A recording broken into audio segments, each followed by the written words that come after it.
So hello student, welcome back एक नए lecture में केमिकल बॉन्डिंग के। ये लेक्चर नंबर 5 है और इसमें जो हम डिस्कस करने वाले हैं वो हम करने वाले हैं लिमिटेशन ऑफ ऑक्टेट रूल। तो बेटा हमने अभी तक पढ़ चुके हैं आयनिक बॉन्ड, किस तरीके से ऑक्टेट रूल कंप्लीट होता है उसमें। फिर हमारा नेक्स्ट था कोवलेंट बॉन्ड, उसमें किस तरीके से जो कोवलेंट बॉन्ड फॉर्म होते हैं वो किस तरीके से अपना ऑक्टेट रूल कंप्लीट करते हैं। अब जो टॉपिक है हमारा वो है limitation of the octet rule. तो इसके लिमिटेशन, कुछ ऑक्टेट रूल जो होता है हमारा उसके बेटा कुछ लिमिटेशन भी होते हैं, ठीक है।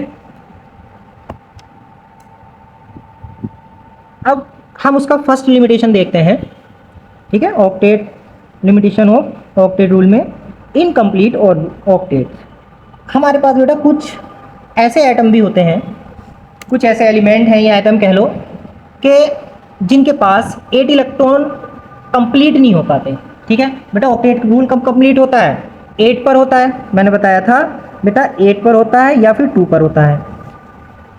जब मेरा आई थिंक मैंने सेकंड लेक्चर में फर्स्ट लेक्चर में बताया होगा, ठीक है। जो हमारा ऑक्टेट रूल कंप्लीट होता है वो 8 पर या 2 पर होता है। तो बेटा ऑक्टेट एक्चुअल में जो कंप्लीट होता है वो 8 इलेक्ट्रॉनों पर होता है। बट अगर हम बैलेंस की बात करते हैं, अगर हम एटम के बैलेंस होने की बात करते हैं तो बेटा वो 8 इलेक्ट्रॉनों से भी कम में हो जाता है, ठीक है। तो वही कंडीशन हमारी क्या कहलाती है? Incomplete octet. क्या कहलाती है बेटा? वो इनकम्प्लीट ऑक्टेट।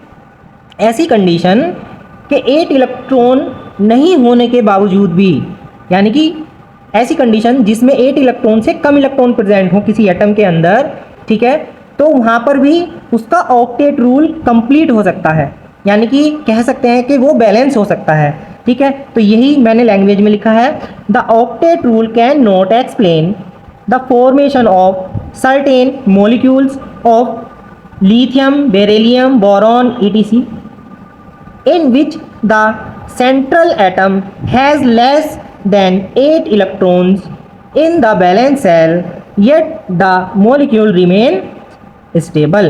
फिर भी वो मोलिक्यूल क्या कहलाता है हमारा बेटा? स्टेबल कहलाता है, ठीक है। वो मोलिक्यूल हमारा फिर भी स्टेबल कहलाता है। 8 इलेक्ट्रॉन से कम इलेक्ट्रॉन होने के बावजूद भी वो हमारा क्या कहलाएगा? स्टेबल कहलाएगा, ठीक है, बैलेंस कहलाएगा।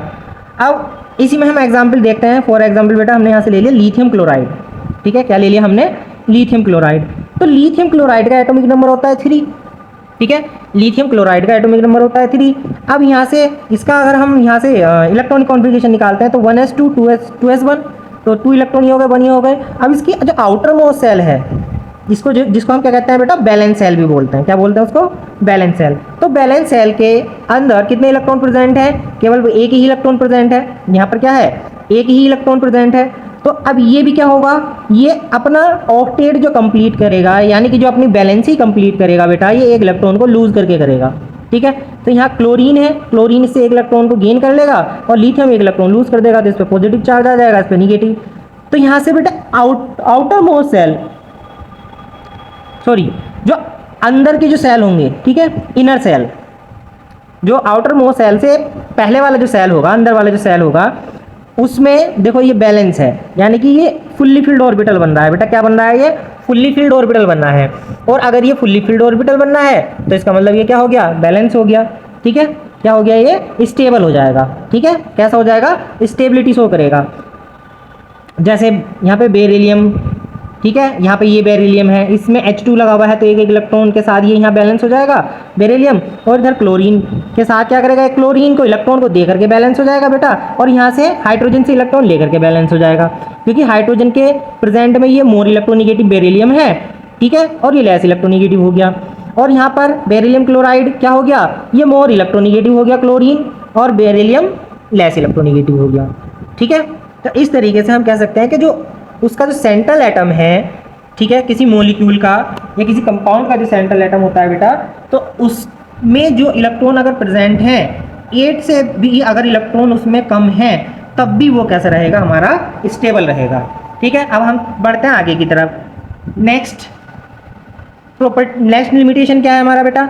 नेक्स्ट लिमिटेशन है expanded octet of the central atom, ठीक है।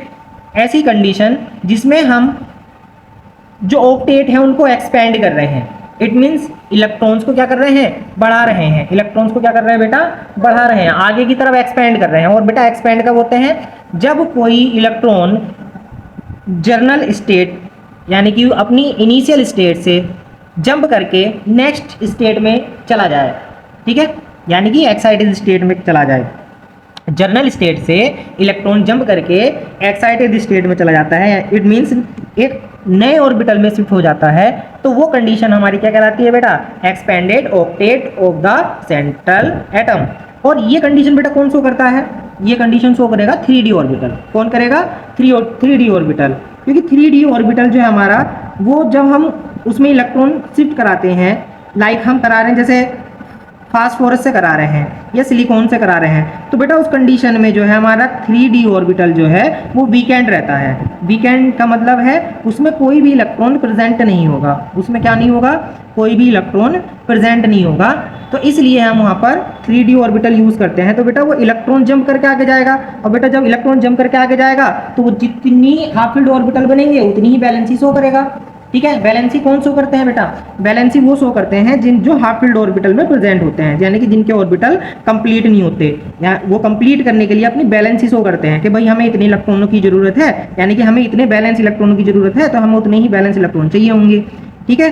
तो अब जैसे सपोज दैट हमारे डी ऑर्बिटल में मैक्सिमम कितने इलेक्ट्रॉन जाते हैं बेटा, 10। और अगर हम हाफ फील्ड ऑर्बिटल की बात करते हैं तो हाफ फील्ड ऑर्बिटल में कितने जाएंगे बेटा, 5, ठीक है, 5 इलेक्ट्रॉन। तो 5 इलेक्ट्रॉनों की और तो नीड पड़ेगी ना उनको बैलेंस होने के लिए, इट मींस अपने ऑक्टेट कंप्लीट करने के लिए 5 इलेक्ट्रॉन की और नीड पड़ेगी, ठीक है। तो उसके लिख लेना, आप नोट कर लेना। एक एग्जाम्पल है, जैसे हम एक एग्जाम्पल ले रहे हैं, हमारा फर्स्ट एग्जाम्पल रहेगा इसमें, तो फर्स्ट एग्जाम्पल है इसमें हमारा PF5, क्या है बेटा, PF5, क्लियर। अब PF5 बना कैसे है ये बेटा, अगर हम इसकी स्ट्रक्चर की बात करते हैं तो स्ट्रक्चर तो कोई भी बना लेगा, नॉर्मल स्ट्रक्चर है बेटा इसकी। इसकी स्ट्रक्चर की बात करते हैं तो चलो पहले एक काम करो, स्ट्रक्चर बाद में बनाना, पहले इस तरीके से समझ लो बेटा। फास्फोरस है, ठीक है, क्या हमारे पास फास्फोरस, और फास्फोरस का हमें क्या लिखना है, इलेक्ट्रॉनिक कॉन्फ़िगरेशन लिखना है। तो इसका एटॉमिक नंबर कितना होता है बेटा, फास्फोरस का एटॉमिक नंबर, ठीक है, कितना होगा, 15 होगा। भाई किसके नीचे आता है, नाइट्रोजन के नीचे आता है, तो नाइट्रोजन के नीचे आएगा, ठीक है, तो उसमें 1 ऐड कर दो तो कितना हो जाएगा, 15।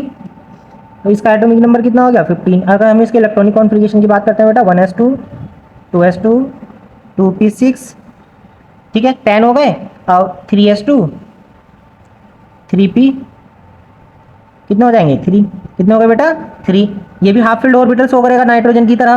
तो बेटा बैलेंस सेल के इलेक्ट्रॉन कौन से हो गए बेटा, ये है बैलेंस सेल हमारा, कौन सा है ये, 3s2 वाला और 3p वाला। अब इसमें बेटा एक वीकेंड, क्योंकि ये थर्ड सीरीज में स्टार्ट हो गया, कौन सा, थर्ड पीरियड से स्टार्ट हो गया है, जो वर्टिकल लाइन होती है ना हमारी 3D, देखो मैं आपको दिखा देता हूँ पीरियोडिक टेबल में, बेटा ये है, देखो ये हमारी क्या है, ये थर्ड सीरीज यहाँ से स्टार्ट हो जाती है बेटा, यानी कि 3D हमारा यहाँ से स्टार्ट हो जाएगा बेटा, यहाँ से ये 3D स्टार्ट हो जाएगा। तो इसमें भी आपका 3D वीकेंड ऑर्बिटल मिलेगा, इसमें भी आपका 3D वीकेंड ऑर्बिटल मिलेगा। अब इधर हम चलते हैं, एल्युमिनियम में भी आपको 3D वीकेंड ऑर्बिटल मिलेगा, सिलिकॉन में भी 3D वीकेंड ऑर्बिटल मिलेगा, 3D यहाँ पे भी वीकेंड मिलेगा, इसमें भी और इसमें भी, ठीक है। तो यहाँ से यहाँ तक कंडीशन में आपको वीकेंड ऑर्बिटल मिलेगा 3D, यानी कि वीकेंड ऑर्बिटल का मतलब जिसमें इलेक्ट्रॉन ना हो, ठीक। अब उसके बाद हमारा वीकेंड जो 3D वीकेंड ऑर्बिटल है बेटा, वो यहाँ से फिल होना स्टार्ट हो जाता है पोटेशियम से, क्लियर। जब मैंने आपको इलेक्ट्रॉनिक कॉन्फ़िगरेशन जब मैं कराऊंगा आपको तब समझा दूंगा, ठीक है। हम जब सेकंड चैप्टर करेंगे ना तो उसमें इलेक्ट्रॉनिक कॉन्फ़िगरेशन वगैरह सब आता है लिखने के लिए, तो तब मैं आपको वहाँ क्लियर कर दूंगा, ठीक है। अब हम आगे चलते हैं। तो बेटा इसमें बी, ये वाला हमारा बैलेंस सेल इलेक्ट्रॉन हो गए। तो बेटा जी बैलेंस सेल इलेक्ट्रॉन, अब इसमें 3D ऑर्बिटल क्या आ जाएगा बेटा जी, वीकेंड ऑर्बिटल आ जाएगा। तो 3D ऑर्बिटल को अगर हम देखते हैं तो इसमें कितने ऑर्बिटल रहेंगे, 1 2 3 4, बेटा 5 ऑर्बिटल हो गए, ठीक है। और इसमें 3 ऑर्बिटल रहेंगे, और ये एक ऑर्बिटल ये रहा। तो बेटा जी ये कौन सी स्टेट हो गई, ये बेटा जी ग्राउंड स्टेट हो गई। कौन सी स्टेट हो गई हमारी, ये ग्राउंड स्टेट हो गई, ठीक है। ये कौन सी हो गई हमारी, ये हो गई है हमारी ग्राउंड स्टेट हो गई है, क्लियर। अब हम इसमें इलेक्ट्रॉन फिल कर दो, 1 2, 1 2 3। बेटा जी देखो यहाँ 2 इलेक्ट्रॉन यहाँ थे, यहाँ आ गए, और 3 इलेक्ट्रॉन 1 2 3 3 इलेक्ट्रॉन यहाँ थे, यहाँ पर शिफ्ट कर दिया हमने। अब हमें इसकी एक्साइटेड स्टेट बनानी है। क्या बनानी है? इसकी एक्साइटेड स्टेट बनानी है। तो 1 2 3 4, 1 2 3 4। तो बेटा एक्साइटेड स्टेट में क्या होगा? ये जो 3s वाला जो हमारा इलेक्ट्रॉन था, ठीक है, ये इलेक्ट्रॉन जंप करके बेटा कहाँ पहुंच जाएगा? इस वाले ऑर्बिटल में पहुंच जाएगा। ठीक है, तो इसमें बेटा वीकेंड जो हाफ फिल्ड ऑर्बिटल कितने बने हैं? 1 2 3 4 5। कितने ऑर्बिटल बने हैं बेटा? 5 ऑर्बिटल बने हैं। ठीक है, अब इन 5 ऑर्बिटल के साथ कौन आएगा? इन 5 ऑर्बिटल के साथ कौन आएगा? एक एक फ्लोरीन आ जाएगा बेटा जी। एक फ्लोरीन यहाँ आ जाएगा, एक फ्लोरीन यहाँ आ जाएगा, एक यहाँ आ जाएगा, एक यहाँ आ जाएगा, एक यहाँ आ जाएगा। ठीक है, फ्लोरीन का आपको पता ही है। फ्लोरीन का अगर हम एटॉमिक नंबर देखते हैं तो बेटा 9 होगा। 1s2 2s2 2p6। ठीक है, ज़्यादा हो गए बेटा, यहाँ आ जाएगा 5 5। ठीक है, अब इसमें देखो कितने इलेक्ट्रॉन है बेटा? 2 इलेक्ट्रॉन इसमें है और 5 इलेक्ट्रॉन आपके इसमें है। ठीक है, ये हो गए। तो बेटा जी इसका एक जो वीकेंड ऑर्बिटल है ये बचा हुआ है। तो इस तरीके से एक ऑर्बिटल यहाँ आएगा सेम, एक ऑर्बिटल ये पूरा का पूरा ऑर्बिटल उठ करके यहाँ आ जाएगा, ये इससे कंबाइंड हो जाएगा, सेम एक यहाँ आ जाएगा, इससे यहाँ कंबाइंड हो जाएगा। तो इस तरीके से बेटा कितने ऑर्बिटल आएंगे? ये 2p वाले बेटा कितने ऑर्बिटल आएंगे? 5 ऑर्बिटल आएंगे। कितने आएंगे? 5 ऑर्बिटल आएंगे। तो 5 ऑर्बिटल, एक ऑर्बिटल यहाँ जुड़ेगा 2p वाला, एक यहाँ जुड़ेगा, एक यहाँ, एक यहाँ, एक यहाँ। तो अब ये किससे आ रहे हैं? ये फ्लोरीन से आ रहे हैं। तो इस वजह से हमने यहाँ क्या कर दिया? 5 फ्लोरीन एटम जोड़ दिए हैं। ठीक, ये तो ये हो गया इसका बेसिक। अब अगर हम इसके स्ट्रक्चर की बात करते हैं बेटा जी, अगर हम इसके स्ट्रक्चर की बात करते हैं तो फास्फोरस बेटा बैलेंस सेल में इलेक्ट्रॉन उसके कितने थे?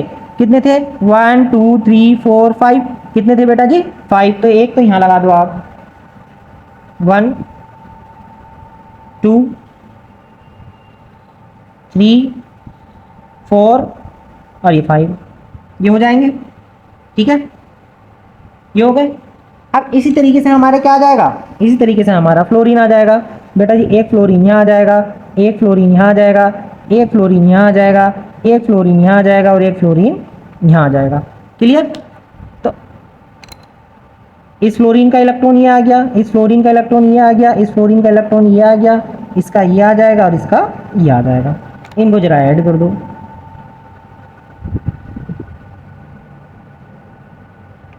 ठीक है, अब इसके भी ऑक्टेट कंप्लीट कर दो आप। फ्लोरीन के ऑक्टेट तो कंप्लीट हो गए बेटा। ठीक है, तो यहाँ से कितने? एक इलेक्ट्रॉन की तो कमी थी, वो हो गया।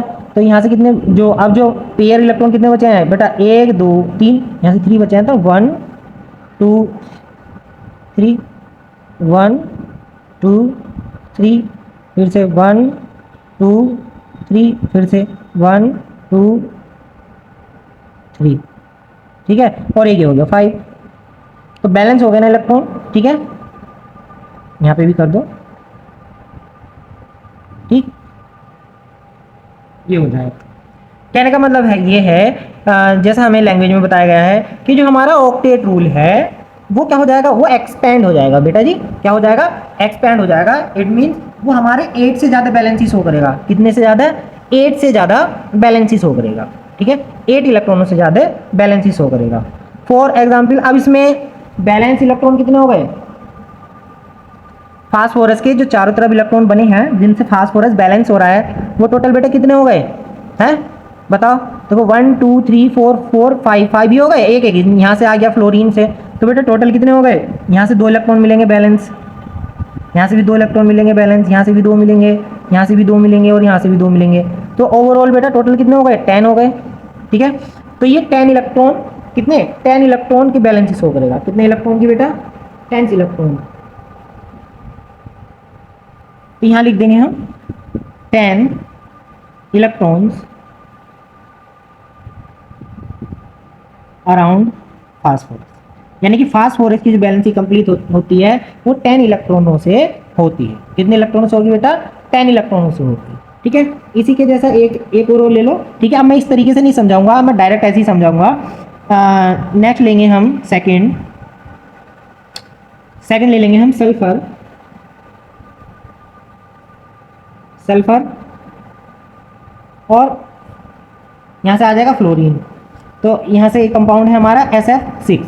अगर हम इसकी बैलेंस की बात करते हैं बेटा सल्फर, तो सल्फर का जो है एटॉमिक नंबर हमारा, सल्फर का जो है एटॉमिक नंबर हमारा 16 होता है। 15 से आ गई है भाई, एक वैल्यू और बढ़ जाएगी, ठीक है, कितना आ जाएगा 16। अब 16 का जरा बैलेंस सेल के इलेक्ट्रॉन देख लेना कितने बनते हैं एक्साइटेड फॉर्म में, जैसे हमने ये निकाली थी यहाँ पर। जब हम जंप करा देंगे इलेक्ट्रॉन को, यानी कि ये एक्सपेंड करा देंगे ऑर्बिटल्स को, एक्सपेंड करा देंगे, तो तब हमारे ये बन जाएगा यहाँ से 1 2 3 4 5 6, सॉरी यहाँ बना लो 6, ठीक है। ये तो एक फ्लोरीन हमारा इधर ऐड होगा बेटा, एक फ्लोरीन हमारा यहाँ ऐड होगा, एक फ्लोरीन हमारा यहाँ पर होगा, एक यहाँ पर, एक यहाँ पर और एक यहाँ पर, ठीक है। एक फ्लोरीन यहाँ आ जाएगा, एक फ्लोरीन यहाँ पर आ जाएगा, एक फ्लोरीन यहाँ पर आ जाएगा, एक फ्लोरीन यहाँ पर आ जाएगा, यहाँ पर भी आ जाएगा और यहाँ पर भी आ जाएगा, ठीक है। तो एक इलेक्ट्रॉन यहाँ पर फ्लोरीन का, इसका भी एक इलेक्ट्रॉन, इसका भी एक इलेक्ट्रॉन, इसका भी एक इलेक्ट्रॉन, यहाँ पर भी एक इलेक्ट्रॉन और यहाँ पर भी एक इलेक्ट्रॉन, ठीक। सॉरी ये रह गया डायग्राम, ठीक है। तो ये डायग्राम बनेगा हमारा, ठीक, सल्फर का।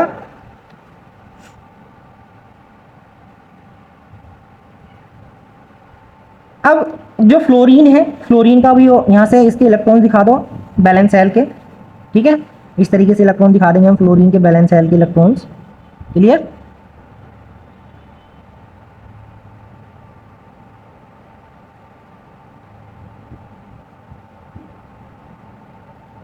अब बेटा मुझे जरा इसके इलेक्ट्रॉन बताओ, सल्फर के चारों तरफ कितने इलेक्ट्रॉन प्रेजेंट हैं जो बॉन्डेड फॉर्म में है, ठीक है भाई। 1 2 3 4 5 6, 6 तो बेटा ये हो गए। अब 6 ही तो ये बॉन्ड भी बना रहे हैं, 1 2 3 4 5 6, तो 6 6 बेटा कितने हो गए 12 इलेक्ट्रॉन हो गए, कितने हो गए 12 इलेक्ट्रॉन अराउंड सल्फर, ठीक है। 10 इलेक्ट्रॉन्स अराउंड सल्फर, यानी कि सल्फर के चारों तरफ कितने इलेक्ट्रॉन हो जाएंगे बेटा 12 इलेक्ट्रॉन हो जाएंगे, क्लियर। तो ये एक्सपैंड ऑक्टेट जो शो करेगा वो किस पर करेगा बेटा 12 इलेक्ट्रॉन्स पर शो करेगा, जब ये डी ऑर्बिटल में जंप कर जाएगा, ठीक है। जब ये डी ऑर्बिटल में जंप कर जाएगा तो ये कंडीशन बनेगी हमारी, ठीक है। अब नेक्स्ट आ जाता है हमारा बेटा जी, नेक्स्ट आ जाएगा अब हमारा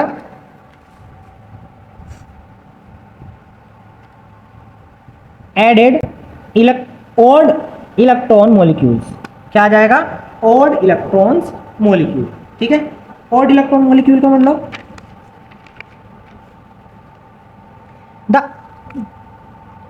there are certain molecules which have odd number of electrons.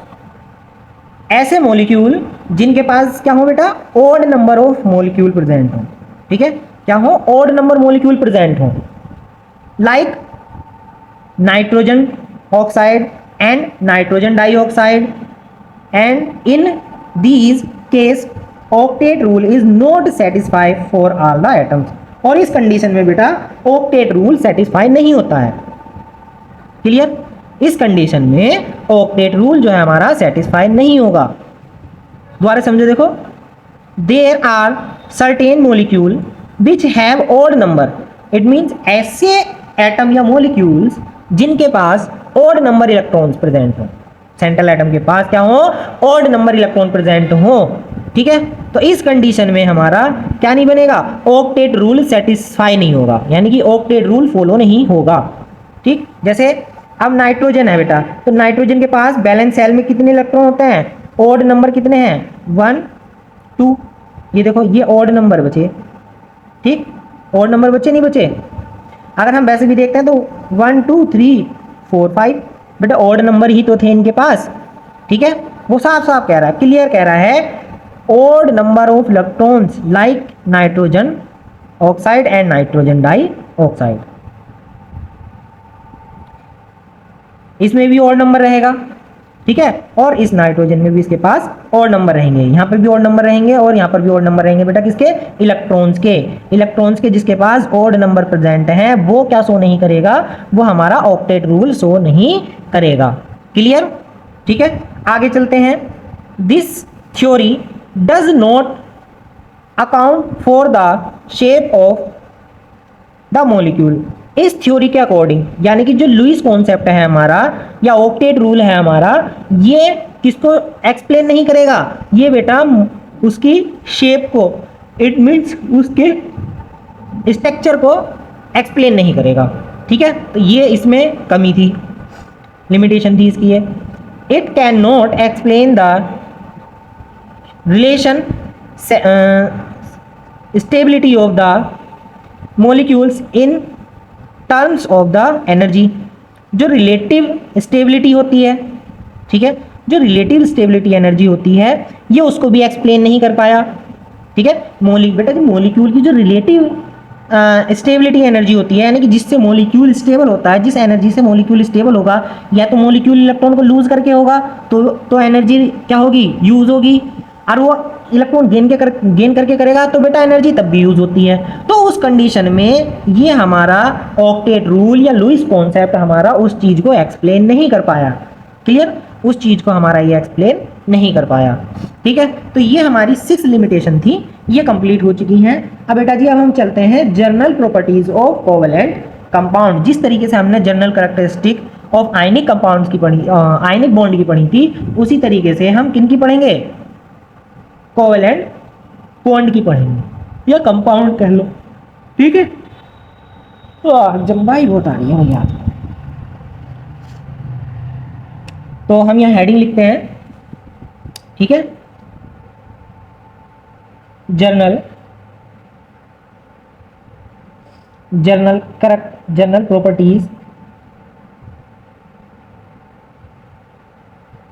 Properties of covalent compound.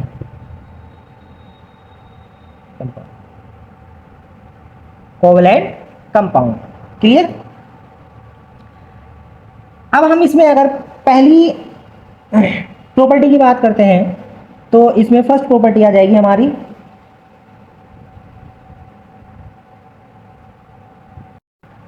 First property क्या आ जाएगी हमारी? State of existence.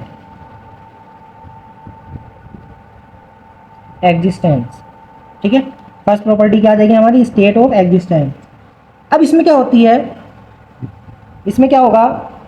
जो हमारे कंपाउंड रहेंगे वो आयनिक फॉर्म में ना रह करके किस फॉर्म में होंगे? मॉलिक्यूल फॉर्म में होंगे। यानी कि इसमें जो कंपाउंड हमारा एग्जिस्ट करेगा वो मॉलिक्यूल फॉर्म में एग्जिस्ट करेगा। किस फॉर्म में करेगा? मॉलिक्यूल फॉर्म में एग्जिस्ट करेगा, ना कि आयनिक फॉर्म में एग्जिस्ट करेगा। ठीक है, तो हम यहां से लिख देंगे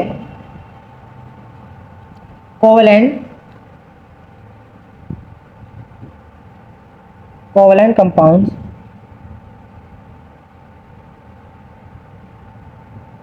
do not exist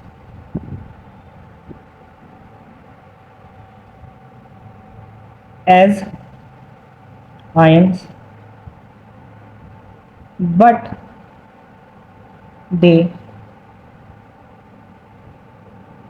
exist molecule। किसमें एग्जिस्ट करेगा बेटा? ये मॉलिक्यूल में एग्जिस्ट करेगा। ठीक है, इसमें एग्जिस्ट करेगा, ये मॉलिक्यूल में एग्जिस्ट करेगा। और बेटा ये रूम टेम्परेचर पे,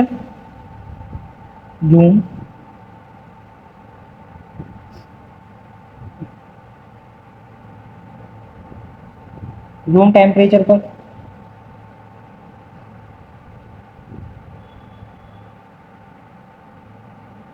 रूम टेम्परेचर पे किस फॉर्म में होते हैं? या तो ये लिक्विड फॉर्म में होंगे, किस फॉर्म में होंगे? लिक्विड फॉर्म में होंगे, या फिर गैसियस फॉर्म में होंगे। किस फॉर्म में होंगे बेटा? या तो ये लिक्विड फॉर्म में होंगे या फिर ये गैसियस फॉर्म में होंगे। क्लियर? अब आगे चलते हैं नेक्स्ट प्रॉपर्टी पर, low melting and boiling point. Third property है लो मेल्टिंग एंड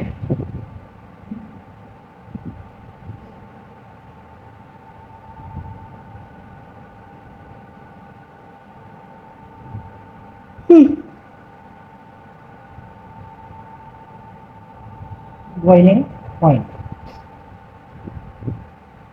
ठीक है, बॉइलिंग पॉइंट। तो इनका जो मेल्टिंग और बॉइलिंग पॉइंट होता है वो बहुत ही ज़्यादा डाउन होता है। They have low melting melting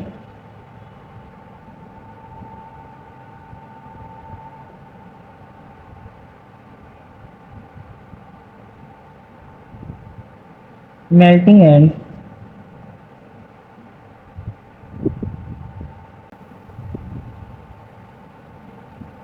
boiling point.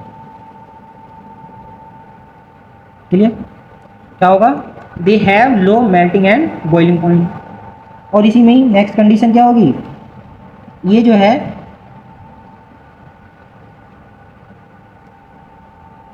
तो बेटा इसका रीज़न क्या है? They have low melting and boiling point. इसका रीज़न ये है क्योंकि जो हमारे कोवेलेंट कोवेलेंट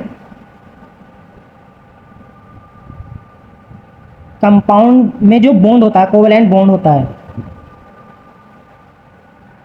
कोवेलेंट बॉन्ड, ठीक है, जो हमारे क्या होता है कोवेलेंट बॉन्ड होते हैं वो बहुत ही ज़्यादा वीक होते हैं। क्या होंगे? वीक। क्या हो जाएंगे? बहुत ही ज़्यादा क्या हो जाएंगे बेटा? ये हो जाते हैं वीक।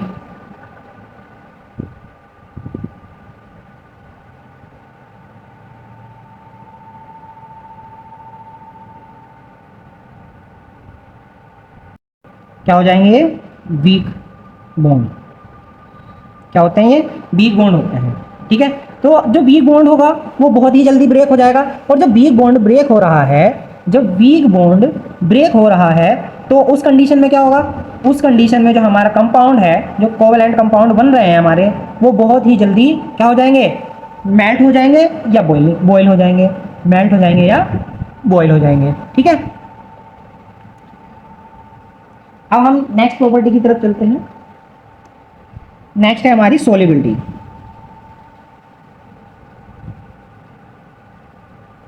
सोलिबिलिटी, ठीक है, नेक्स्ट क्या है हमारी?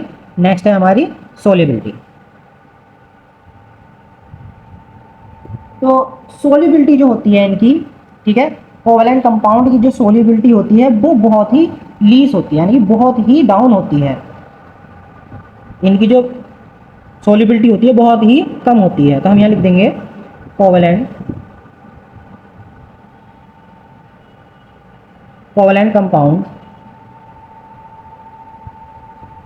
compounds are generally insoluble or least soluble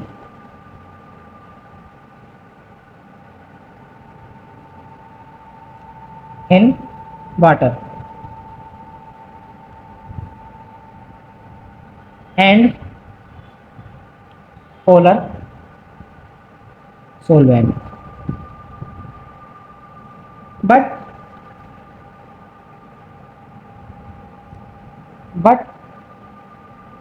these are soluble in non-polar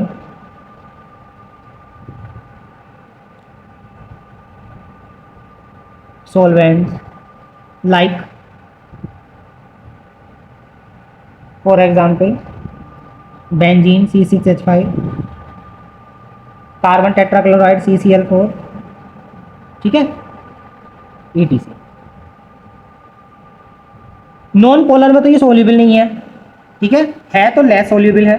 but अगर हम पोलर सॉल्यूशन में ये सोल्यूबल नहीं है, पोलर जो सॉल्वेंट है हमारे उनमें ये सोल्यूबल नहीं है। अगर है भी तो बहुत कम है, है भी तो बहुत कम है। बट जो हमारे पास नॉन पोलर सॉल्वेंट है, जो हमारे पास नॉन पोलर सॉल्वेंट है, उनमें ये क्या होगा, उनमें ये सॉल्वेंट हो जाएगा। For example benzene, carbon tetra chloride. For example benzene ले लो या कार्बन टेट्रा क्लोराइड ले लो, ठीक है। अब हम नेक्स्ट प्रॉपर्टी की तरफ चलते हैं। Property number 4, non conductive conductors, non conductor, these are non conductor. ये सब क्या है, हमारे नॉन कंडक्टर हैं। क्या है, नॉन कंडक्टर। जो हमारे कोवलेंट कंपाउंड है, covalent compound,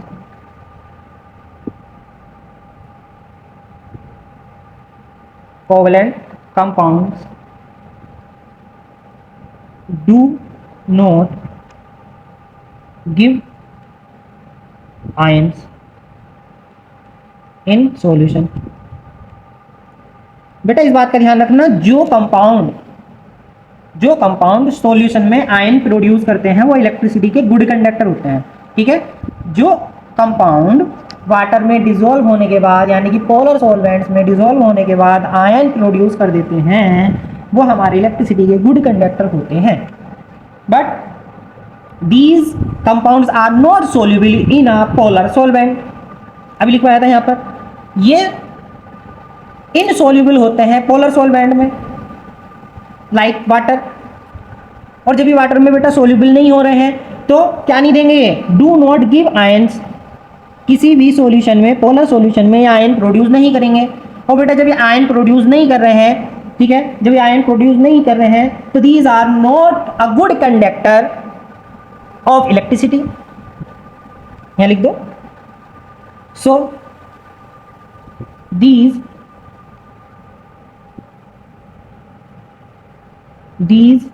are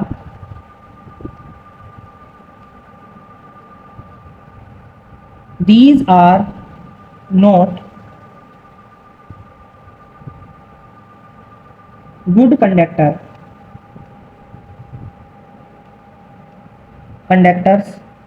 of electricity। ये इलेक्ट्रिसिटी के गुड कंडक्टर नहीं होते, ठीक है, ये इलेक्ट्रिसिटी के गुड कंडक्टर नहीं होते हैं, ठीक है। समझ में आ गया ना ये वाला point. So student, I hope ये वीडियो आपको पसंद आई होगी, और इसमें जो मैंने आपको लिमिटेशन बताई हैं ऑक्टेट रूल की और जनरल प्रॉपर्टीज़ बताई हैं मैंने कोवलेंट कंपाउंड्स की, ये आपको क्लियर हो गई होंगी। तो ये वीडियो खैर ज़्यादा बड़ी तो नहीं बनी है, क्योंकि अभी से जो नेक्स्ट आने वाला टॉपिक है वो थोड़ा लेंथी रहेगा, तो उसकी वीडियो मैं अलग से अपलोड करूँगा, ठीक है। तो अगर आपको ये वीडियो पसंद आई है तो वीडियो को लाइक कर देना और कमेंट करके ज़रूर बताना कि आपको वीडियो कैसी लगी है, ठीक है। और शेयर कर देना और चैनल को सब्सक्राइब कर देना और जाते जाते बेल आइकन भी प्रेस कर देना और कमेंट करके ज़रूर बताना, क्योंकि भाई जब आप कमेंट करते हो तो मुझे बहुत हौसला मिलता है। Okay bye, Radhe Radhe.